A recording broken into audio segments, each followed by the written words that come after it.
Hi, I'm Cort Savage, and I'd like to welcome you to Basic Sculpture.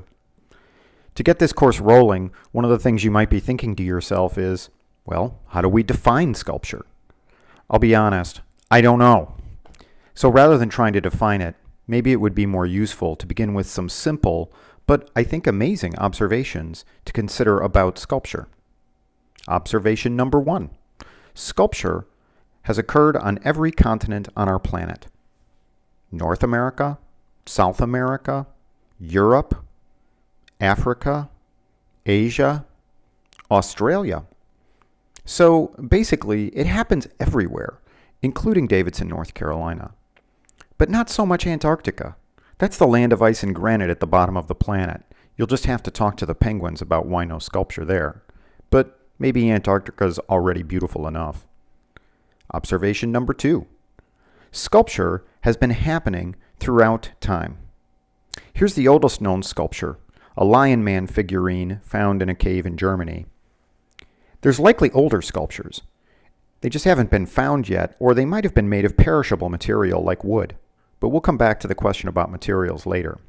So, if we were to move in leaps and bounds through time, basically you have your Neolithic, your Cycladic, your Egyptian, your early classical Greek, your early Christian, your Hellenistic Greek, your Gothic, your medieval, your Renaissance, your Baroque, your neoclassical, your Romantic, your 20th century, your modern, your postmodern, and your contemporary.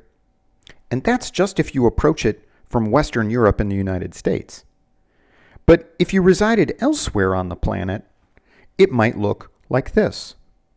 Jomon, Yayoi, Kofun, Asuka, Nara, Heian, Kamakura, Muromachi, Azuchi Momoyama, Edo, Meiji, post-war, contemporary. You get the picture. As long as people have been walking the planet, it's likely they've been making sculpture. And it looks different depending on where on the planet you are. It's also important to recognize that unlike many scientific disciplines, where new data may make prior data obsolete, the arts, because they deal with fundamental aspects of the human condition, even works of ancient past art have great relevance to contemporary making, because they're about the human condition. So why, at this point, you might ask, do people keep making sculpture? Again, I don't know. And that's part of what makes it so interesting. But if we accept the first 2 points, that sculpture happens across the globe, and across cultures, and across continents and time, one might reasonably ask, well, is there anything that connects it all? And again, I don't know. But it does bring us to our final observation. Across time and cultures and continents, these 5 basic elements are present in every sculpture. Form, interactions of mass and volume and space. Material, the stuff out of which sculpture is made. Process, the action enacted upon a material. You can think of this like a verb. Craft, the manner in which process is or is not controlled. And you can think of that as an adverb modifying the verb. And content, the varieties of meanings, references, and implications that a work presents. In short, it's the mindful presence of these 5 basic elements, and perhaps more important, how those elements intertwine and interact with each other, that suddenly turns a pile of plywood into this. Amazing, right?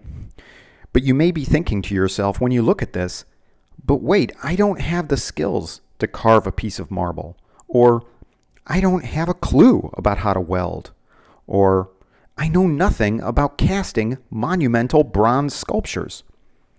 And that may be true, but you might have some hand skills that you already know. You may know how to knit, and so you could make this.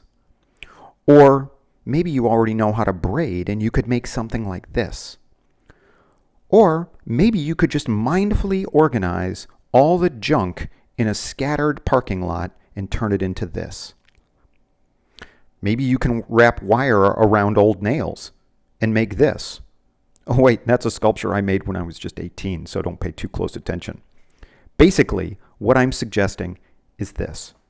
If you can slice tofu, then you can make sculpture. If you can toast toast and bite the toast, you can make this sculpture. If you can gracefully spread sea salt across the floor, you can make this. Or if hot glue together just a bunch of styrofoam cups, you could make this. And if you can clip your finger and toenails and then glue the pieces back together, you can make sculpture. And if you can clip, tie, bind, balance, stack, glue, and bend, then you have already the skills to make this. Basically, one of the beautiful things about contemporary art is that any material can be used to make sculpture. You just have to look around you. In fact, maybe using the materials immediately surrounding you will help you create sculpture that's more relevant to your moment in time, the place where you reside, and perhaps could even be a useful way of revealing honesty, vulnerability, and struggle as a human being. So, to sum up, sculpture has occurred nearly everywhere on the planet. And creating sculpture has been an ongoing occurrence throughout time, across culture and locations on the planet. And there are 5 basic elements present in this: form, material, process, craft, and content. Remember these, because the entire course structure and all the assignments we're going to be attending will be organized around these 5 concerns. So perhaps one question remains. Flank steak, anybody?